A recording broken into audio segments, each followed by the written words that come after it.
Ok, entonces pues estamos en Romanos 9, es en el versículo 1. Digo la verdad en Cristo, no miento. Mi conciencia me lo confirma en el Espíritu Santo. Me invade una gran tristeza y me embarga un continuo dolor. ¿Desearía yo mismo ser maldecido y separado de Cristo por el bien de mis hermanos, los de mi propia raza, el pueblo de Israel? De ellos son la adopción como hijos, la gloria divina, los pactos, la ley, el privilegio de adorar a Dios y el de contar con sus promesas. De ellos son los patriarcas y de ellos, según la naturaleza humana, nació Cristo, quien es Dios sobre todas las cosas, alabado sea por siempre. Amén. Ok, entonces aquí esto es bien interesante lo que dice Pablo. Dice que él tenía un dolor tan profundo, dice aquí, me embarga una tristeza, un dolor continuo, que él mismo desearía ser maldecido y separado, o sea, perder su salvación con tal de que Israel sea salvo, ¿verdad? Que los israelitas sean salvos. Y dice uno, wow, o sea, qué amor por su pueblo, pero qué difícil, ¿no? Siendo sinceros, ustedes, si Dios decidiera elegir, ok, ustedes van a perder la salvación, se van a perder para siempre al infierno, con tal de que los mexicanos sean salvos, ¿lo harían? La manera en que yo lo traté de ver es por el amor que le tiene a Dios. Porque hay una gran diferencia entre que México se pierda a que Israel se pierda. Porque si Israel se pierde, Dios queda mal porque hay promesas para Dios, que Dios nunca hizo promesas para México. Entonces, porque esto mismo pasó con Moisés. ¿Se acuerdan cuando Moisés, cuando el pueblo de Israel pecó y cuando hicieron el becerro de oro y todo eso? Dice aquí que pues Moisés habló con Dios, Dios perdónalos, ¿eh? Dice, volvió entonces Moisés para hablar con el Señor y le dijo, ¿qué pecado tan grande ha cometido este pueblo al hacerse un Dios de oro? Sin embargo, yo te ruego que les perdones su pecado, pero si no vas a perdonarlos, bórrame del libro que has escrito, o sea, del libro de la vida. O sea, lo mismo, quítame la salvación.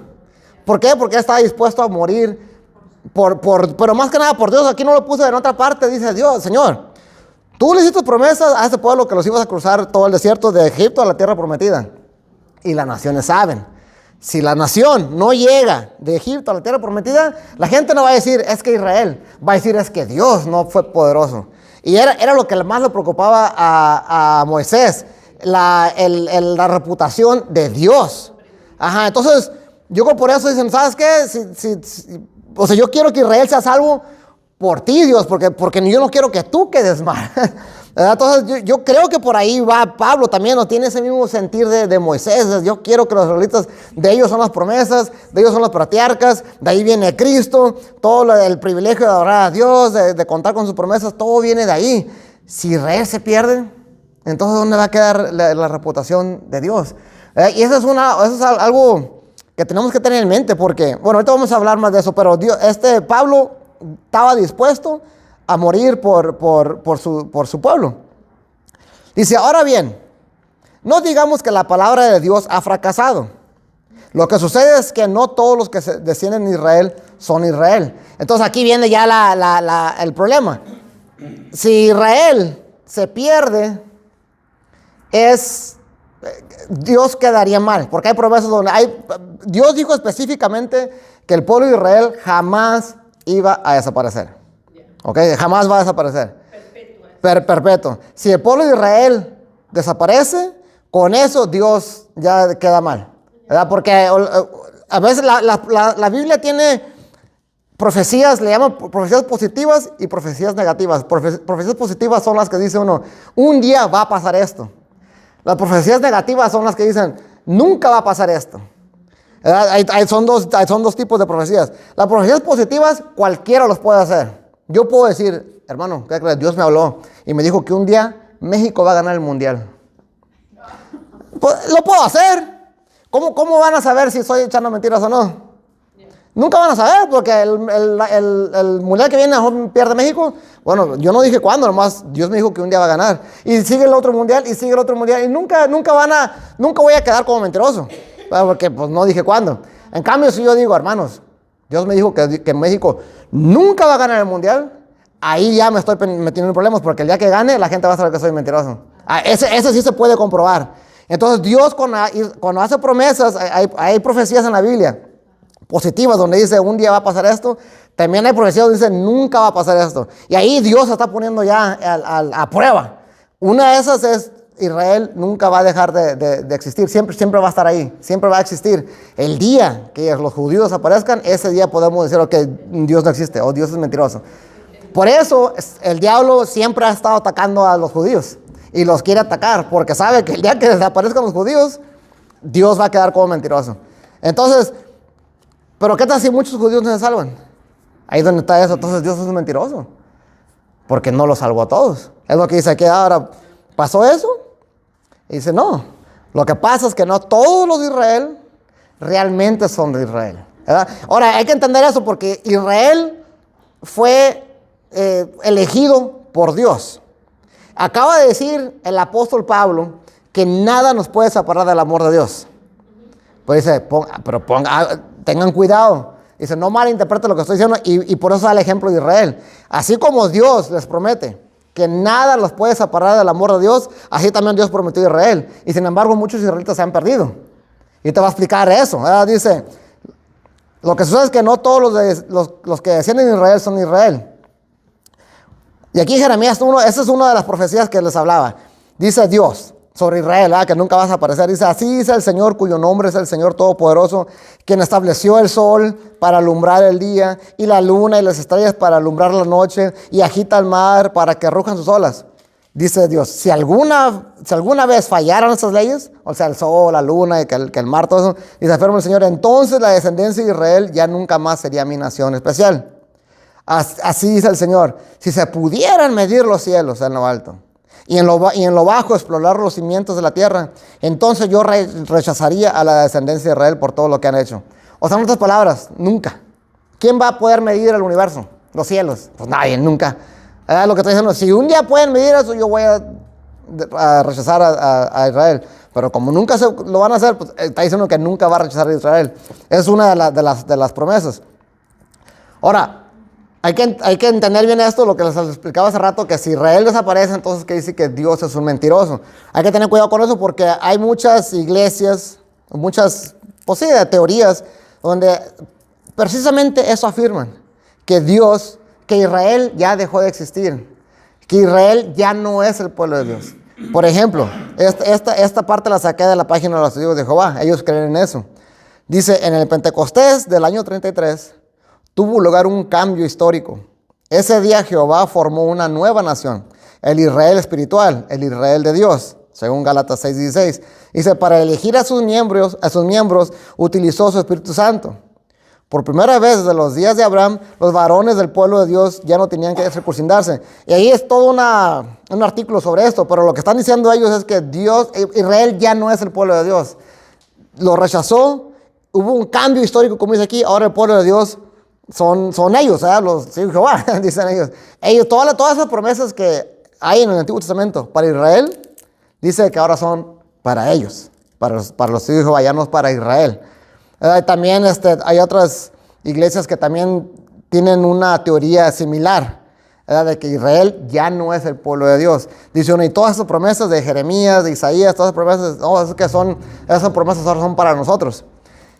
El problema con esa teoría es que si Dios no le cumplió las promesas a Israel, se las quitó y para dárselas a otro, entonces ¿qué te hace a ti pensar que Dios te va a cumplir las promesas contigo? A lo mejor también te las quita también. O sea, si decimos que Dios no es un Dios de fiar, pues entonces nadie puede confiar en Él.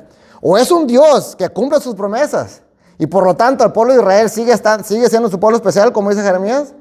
O Dios no es un Dios que cumple sus promesas y por lo tanto tampoco nosotros podemos confiar en Dios. Es una de la otra.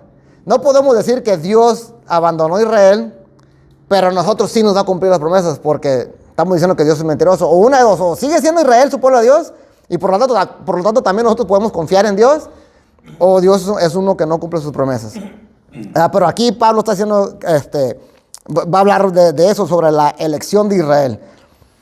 Dice que no todos los descendientes de Israel son de Israel. Dice, tampoco por ser descendientes de Abraham, son todos sus hijos, son hijos suyos. Al contrario, y aquí cita el Antiguo Testamento, tu descendencia se establecerá por medio de Isaac. Y ahí está citando Génesis 21:12. En otras palabras, los hijos de Dios no son los descendientes naturales. Más bien, se considera descendencia de Abraham a los hijos de la promesa. Y la promesa es esta: dentro de un año vendré y para entonces Sara tendrá un hijo. O sea, ¿cuántos hijos tuvo Abraham? Muchos. Pero aquí entre esos dos. Ismael e Isaac. Eran dos. ¿Cuál era el primogénito? Según las leyes humanas. Ismael, porque es el primero, ¿verdad? Uno puede decir, ok, pues la tradición humana es que Ismael es el primogénito. Pero dijo Dios, no. Los descendientes espirituales son los que vienen de Isaac, porque de ahí viene la promesa. Es lo que está diciendo aquí. O sea, que no nos tenemos que basar en lo físico, sino en lo espiritual. Y lo dice aquí. No solo eso, da otro ejemplo. También sucedió con los hijos de Rebeca. También sucedió que los hijos de Rebeca tuvieron un mismo padre, que fue nuestro antepasado Isaac. Sin embargo, antes de que los mellizos nacieran o hicieran algo bueno o malo, y para confirmar el propósito de la elección divina, no en base a las obras, sino al llamado de Dios, se le dijo a ella, el mayor servirá al menor. Y eso está en Génesis 25:23. Y así está escrito: amé a Jacob, pero aborrecí a Esaú. Y eso está en Malaquías. El mismo ejemplo, ¿quién era mayor ahí? Esaú. ¿A quién le pertenecía la primogenitura? A Esaú. Pero desde antes de que nacieran, dice, para que vean que eso no tiene nada que ver con obras y nada. Dice, antes de que hiciera algo bueno o malo, Dios dijo, yo elegí a Jacob. Entonces, igual, no hay que basarnos por lo natural, hay que basarnos en lo espiritual. Y esto es bien interesante, ¿eh? Esto es bien interesante porque ahorita vamos a hablar más sobre eso, sobre la elección, la predestinación. Desde antes que nacieran, Dios eligió a Jacob. ¿Verdad? Fácil. Pero eso no quiere decir que él se quedó sentado. Ya Dios ya me eligió. Él a lo mejor no supo lo que pasó, a lo mejor no sé si su mamá le haya dicho, no sé. Él dijo, ¿cómo le hago para agarrar la primogenitura? Y no se la robó, le hizo un cambio, un acuerdo con su hermano, y el hermano estuvo de acuerdo. Pero vemos que él actuó. Él hizo lo que él tenía que hacer, él hizo su parte. Podemos criticar a él, a su mamá, por lo que hicieron con Isaac o lo que sea, pero vemos que al final de cuentas lo que Dios ya había dicho se cumplió. Tal vez ellos sin saber. Porque ahorita vamos a hablar de la predestinación, que si somos salvos por si somos predestinados para ser salvos, y estoy predestinado, entonces ¿para qué hago buenas obras? ¿Para qué vengo a la iglesia? ¿Para qué estudio si ya voy a ser salvo? Y la respuesta es que así como Isaac no sabía, yo no estuve en el principio de la creación del mundo para ver si Dios me inscribió en su libro. Yo no estuve ahí. Ni nadie de ustedes estuvo ahí. Tampoco estamos al final para ver si vamos a estar o no en el final. No estamos estamos en medio, ni en el principio ni al final. Estamos en medio. Dios sabe si yo estoy apuntado o no. Yo no sé. ¿Qué me toca hacer a mí ahorita? Esforzarme y obedecer. Así. Y tenemos que también actuar nosotros. Ok, entonces aquí, el punto, lo que está tratando el punto que está tratando de hacer Pablo es que no nomás porque Dios hizo la promesa de que nada nos va a separar del amor de Dios, dice, no te confíes porque la misma promesa se le hizo a Israel y muchos se perdieron. Esta promesa no es para que ya no va a hacer nada, ya nada va a separar del amor de Dios. Dice, no, la misma promesa se le hizo a Israel y sin embargo muchos se perdieron. ¿Por qué? Porque a final de cuentas, y esto ya lo explicó en el capítulo 1 y en el capítulo 2, el ser descendiente natural de Isaac, de Abraham y de Jacob, eso no te hace salvo. Lo que te hace salvo es la fe. Tienes que ser hijo espiritual de Abraham para ser descendiente de Abraham. Es lo que está diciendo. La naturaleza no sirve de nada, es lo espiritual. De nada te sirve, le decía a los judíos, estar circuncidado si al final de cuentas no vas a obedecer a Dios. Tú puedes circuncindarte, llevar todos los sacrificios al templo, hacer todo lo que la ley te decía, todas esas obras, pero las obras no te van a salvar. Es tu fidelidad, tu fe, hasta el día que te mueras, cuando es el último suspiro, eso es lo que te va a hacer hijo de Dios, o sea, es lo espiritual. Así al cristiano. El hecho de que te hayas bautizado, que vengas a la iglesia los domingos, está bien, qué bueno, pero eso no te va a salvar. porque las obras no te salvan. Tú puedes dar diezmo y dices, yo di mi diezmo, eso no te va a salvar. Es bueno, síguelo haciendo, pero Dios quiere tu fidelidad en todas las áreas de tu vida hasta el día que te mueras. Ahora, esto de que los israelitas, no todo Israel iba a ser salvo, esto no es nada nuevo, no es un invento de Pablo. En la misma ley dice cualquiera, y esto dice varias veces, en varias partes, pero aquí no me puso una vez, dice cualquiera que practique alguna de estas abominaciones será eliminado de su pueblo. Aunque te hayas circuncidado, aunque descanses tú los sábados y todo eso, pero si tú eres un hipócrita, como los fariseos, que Jesús les dijo que eran unos hipócritas, dice vas a ser eliminado de tu pueblo. O sea, no nomás porque seas hijo natural de Jacob, quiere decir que seas descendiente de Jacob. Ya lo hiciste. Ajá. Dios se busca lo espiritual. Y esto lo tenían bien entendido los judíos, o al menos algunos judíos lo tenían bien entendido, porque en el Talmud, esta es enseñanza de los judíos, esto. Dice en el Talmud, ahí en esa parte dice, todo el pueblo judío tiene una porción en el mundo venidero, como está escrito. Y también tu pueblo será justo, heredarán la tierra para siempre, el páramo de mi plantación, la obra de mis manos, para que mi nombre sea glorificado. Eso lo dice en Isaías. Pero luego dice, y estas son las excepciones, las personas que no tienen participación en el mundo venidero, incluso cuando cumplieron muchos mandamientos. Y hay una lista grande ahí, no lo puse, pero los mismos judíos entienden, ok, Dios prometió, pero de todos modos, todas estas personas que hagan, aunque cumplan mandamientos, estén circuncidados, todo eso, todas estas personas, y hay una lista ahí, dice, esto no van a dar el reino de los cielos, o el mundo venidero, como le dicen ellos. Entonces, ¿qué trato de decir con todo esto? ¿O qué está tratando de Pablo de decirnos a nosotros? Porque recuerden, está hablando de los gentiles, está dando una historia del pueblo de Israel a los gentiles. Le está diciendo, también ustedes, si a los judíos Dios lo quería lo espiritual, no lo natural con los judíos, pues también con nosotros. No nomás porque me haya bautizado físicamente en el agua, eso no significa nada si no estoy bautizado en el Espíritu. Entonces dice aquí, dice Pablo, sigue, ¿qué concluiremos? ¿Acaso Dios es injusto? De ninguna manera. Todas a ver, me brinqué, no. Hacia el 13, ok. Uno pudiera decir, ok, si Dios eligió a Isaac y no a Ismael, o a Jacob y no a Esaú, desde antes de que nacieran, entonces Dios es injusto, ¿verdad? Porque pues, si él todavía ni siquiera no hacía nada bueno o malo, él solo los escogió, entonces ¿para qué castiga a Esaú? ¿O para qué castiga a los que no van a ser salvos? Pudiéramos llegar a esa conclusión, ¿eh? Dios no es injusto. Dice aquí en Deuteronomio 32. Dice, proclamaré el nombre del Señor. Alaben la grandeza de nuestro Dios. Él es la roca. Sus obras son perfectas. Y todos sus caminos son justos. Dios es fiel. No practica la injusticia. Él es recto y Él es justo. Si Dios dijo que Abraham... que el mayor, o sea, que Esaú iba a servir al menor a Jacob, es justo. ¿Verdad? No, en su mentalidad, en su omnisciencia, en su sabiduría, él sabe por qué hace las cosas, es justo. Tenemos que confiar en que él es justo. Sigue Pablo diciendo aquí, es un hecho que Moisés le dice, tendré clemencia de quien yo quiera tenerla y seré compasivo con quien yo quiera hacerlo. Eso está en Éxodo 33, 19. Igual, ¿por qué? Pues no sé, él sabrá. Pero es justo, hay que entenderlo que sigue siendo justo. Tú sigue obedeciendo, no más. Deja que Dios juzgue. Para eso es Dios, ¿verdad? Nosotros no les corresponde el tratar de averiguar eso. Son cosas que no han sido reveladas. Lo que ha sido revelado son los mandamientos. Obedécelo. Ama a Dios con todo tu corazón y ama al prójimo como a ti mismo. Por lo tanto, la elección no depende del deseo ni del esfuerzo humano, sino de la misericordia de Dios. Porque la Escritura le dice al faraón, te he levantado precisamente para mostrar en ti mi poder y para que mi nombre sea proclamado por toda la tierra. Eso está en Éxodo 9:16.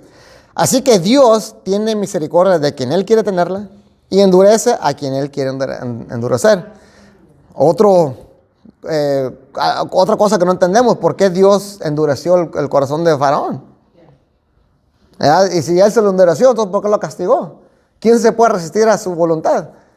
La explicación que esta la escuché de un judío, de hecho, no es cristiano, pero me gustó la explicación. Dice, pues, lo leyó en el Talmud también este judío, dice que cuando Dios dice que le endureció el corazón, le está diciendo que en el original es que se lo fortaleció. Se lo hizo para que el faraón hiciera realmente su voluntad.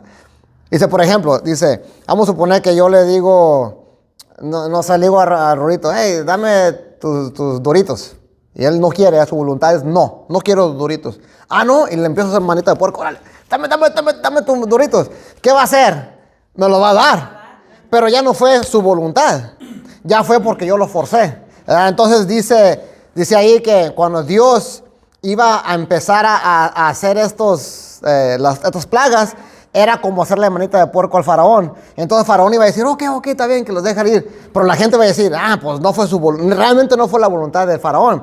Dios le estaba haciendo manita de puerco para dejarlo al pueblo ir. Pero la voluntad del faraón no era su voluntad hacerlo. Entonces dice, Dios le fortaleció, se lo endureció para que el faraón hiciera su voluntad. ¿Sí me entiendes? O sea, es como si yo le digo a Rorito, dame la mano, para Dios le fortalece su corazón. Y Rorito dice, no, yo no quiero darte mis doritos, aunque le haga manita de puerco, no te lo voy a dar. O sea, esa fue la explicación que digo, bueno, o sea, como dice la hermana, trabajó con el corazón que ya era duro y se lo fortaleció más para que realmente hiciera la voluntad su propia voluntad del faraón. Faraón no quería dejarlos ir, entonces aguantó, dijo, no quiero dejarlos ir, a pesar de estos, como de plagas, no los quiero dejar ir. Eso fue la aplicación. Puede ser, o sea, trabaja con el material que ya tenemos ahí. Pero bueno, el chiste es que él lo hizo, de todos modos Dios lo hizo. O sea, Dios al fortalecerle su corazón lo entregó a lo que él ya quería. Lo mismo lo puede pasar con nosotros. En Romanos 1, eso ya lo vimos. Dice, Dios los entregó a los malos deseos de sus corazones. O sea, ya son cosas que Dios te entrega, te fortalece en tu propia voluntad. Ajá, en lo que ya hay en tu corazón. O sea, tú quieres lodo, ok, pues ahí te va. Y te da lodo para que te atasques y que puedas nadar y todo lo que quieras. Dice, Dios los entregó a los malos deseos que había en sus corazones. O sea, Dios trabaja ya con lo malo que hay en cada quien. Sigue Pablo diciendo, ¿y qué? Si Dios, queriendo mostrar su ira y dar a conocer su poder, soportó con mucha paciencia a los que eran objetos de su castigo y estaban destinados a la destrucción, ¿qué si lo hizo para dar a conocer sus gloriosas riquezas a los que eran objeto de su misericordia y a quienes de antemano preparó esa gloria? Esos somos nosotros, a quienes Dios llamó, no solo de entre los judíos, sino también de entre los gentiles. O sea, Dios puede ser bien paciente. Dios puede decir, voy a tener misericordia de esta persona. Y es bien paciente con esa persona, pasa mucho. Esa persona hace muchos pecados, pero no la castiga luego. Dice aquí, soporta con mucha paciencia esas personas que son objetos de su castigo. Dice, no lo voy a castigar todavía, no lo voy a castigar. Dice, dice, Él quiere mostrar su ira y su poder haciendo, o sea, tal vez lo está haciendo, lo está soportando para... Como decía, creo que en el capítulo 2, para que sigan acumulando castigo. Siguen acumulando, tal vez para eso lo hace Dios. Dios no castiga luego para que sigamos acumulando pecado o castigo a la gente que son objetos de su castigo. ¿Verdad? O a lo mejor lo hace para mostrar lo misericordioso que es. Sí, porque es lento para la ira, grande en amor y misericordia. Sí. Entonces nos da oportunidad también de que nos arrepintamos. Sí, y dice aquí, lo hace para mostrar, para dar a conocer sus gloriosas riquezas a los que son objeto de su misericordia. O sea, podemos decir, si yo soy objeto, yo puedo decir que yo soy salvo, yo fui objeto de su misericordia, Dios tuvo misericordia de mí. Uno puede decir, ok, si Dios tiene misericordia con la gente que son objeto de su castigo, pues con más razón va a tener misericordia de mí, que yo ya me arrepentí. O sea, lo hace para mostrar sus riquezas, sus gloriosas riquezas a los que son objetos de su misericordia. O sea, para nosotros, dice aquí, los que Dios nos escogió. O sea, el punto es que Dios sabe por qué hace las cosas. Dice, así lo dice Dios en el libro de Oseas. Llamaré mi pueblo a los que no son mi pueblo. Y llamaré mi amada a la que no es mi amada. Y sucederá que en el mismo lugar donde se les dijo, ustedes no son mi pueblo, serán llamados hijos del Dios viviente. Ahí está citando 2 párrafos de Oseas. Todo lo que está diciendo Pablo, no sé si se han fijado, ha estado citando un montón el Antiguo Testamento para que vean que no es un invento de él. De que el pueblo de Israel o los israelitas individuales podían ser separados de sus pueblos por su pecado, ya estaba desde Levítico, desde Éxodo. Hay varias partes donde dice, el que haga esto y esto y eso será arrancado de su pueblo, será cortado de su pueblo. Dice, y también en Oseas dice que a los que ni siquiera eran su pueblo, a eso los va a traer. A los que eran su pueblo, a muchos los va a sacar. Y a los que no ni siquiera eran su pueblo, a muchos los va a traer. Eso está diciendo aquí en Oseas. Entonces, aquí ya está preparando cómo se une el judío fiel y el cristiano, el gentil fiel. Dice, Isaías, por su parte, proclama respecto de Israel. Aunque los israelitas sean tan numerosos como la arena del mar, solo el remanente será salvo. Porque plenamente y sin demora el Señor cumplirá su sentencia en la tierra. Eso está en Isaías 10, 22, 23. O sea, otra vez diciéndole, no nomás porque seas descendiente de Israel significa que vas a ser salvo. Dios quiere los descendientes espirituales, no los naturales. Y aquí está diciendo, Israel puede haber un montón de israelitas. Eso no quiere decir que seas realmente descendiente de Israel espiritual, solamente un remanente. Dice, bueno, sí, aquí dice, así había dicho Isaías, si el Señor Todopoderoso no nos hubiera dejado descendientes, seríamos ya como Sodoma y nos pareciéramos a Gomorra. Lo mismo que está pasando ahorita, dice la hermana, todo lo que, la violencia que había en Sodoma y Gomorra, la perversión sexual, todo lo que estaba pasando. O sea, ya pasaba en esos tiempos con Israel. Había mucha, si leen en Reyes, en Crónicas, había mucha prostitución sagrada. ¿Saben lo que es eso, no? Los que eran sacerdotisas en los templos de sus dioses eran prostitutas. Llegaban y tenían relaciones con ellas para como sacrificios. Que imagínate, ahorita vengo mi amor, voy a hacer un sacrificio. Voy a sacrificar. Eran su manera, tenían ciertos rituales que involucraban mucho el sexo. Entonces, eran sacerdotisas, le llamaban, en inglés dicen sacred prostitution. Ya había eso en Israel, ya está otra vez ahí. Pero Dios en su misericordia siempre va a tener un remanente ahí, siempre. Todo el pueblo parecerá que se están descarriando, pero entre ellos hay un remanente siempre. ¿Se acuerda cuando Elías hizo cuando lo querían matar? ¿Se acuerda que había como 1000 profetas de Baal y que lo querían matar y él huyó? Y él dijo, Señor, es que ya no hay nadie que te obedezca, ¿verdad? Que te ame. ¿Y qué le dijo Dios? No, tengo... que no han doblado rodilla a Baal. O sea, él siempre, y tan escondidos estaban que ni Elías sabía, pero siempre hay gente en Israel que se mantiene fiel a Dios. Entonces Dios no ha rechazado a su pueblo. Dice, ¿qué concluiremos? Pues que los gentiles que no buscaban la justicia la han alcanzado. Me refiero a la justicia que es por la fe. En cambio Israel, que iba en busca de una ley que le diera justicia, no ha alcanzado esa justicia. Entonces Israel tenía la ley, tenía las promesas, todo, pero no la alcanzó. ¿Por qué? Y en otra parte dice, porque no lo hicieron con fe. Se basaban en sus obras.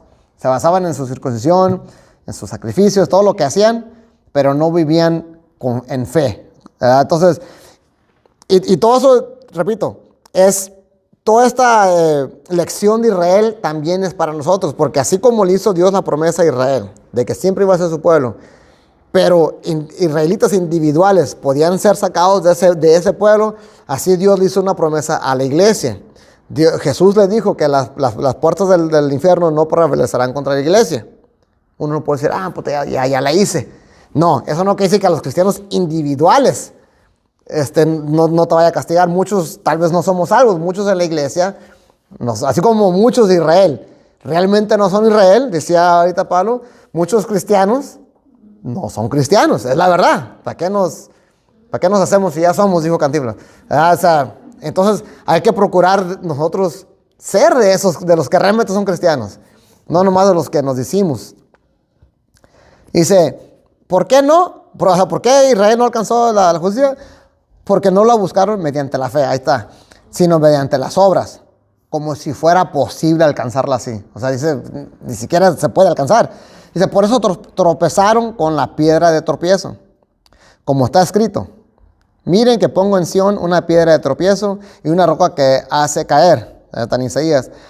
Pero el que confía en él no será defraudado. También está en Isaías. ¿A quién se refiere? ¿Quién es esa piedra de tropiezo?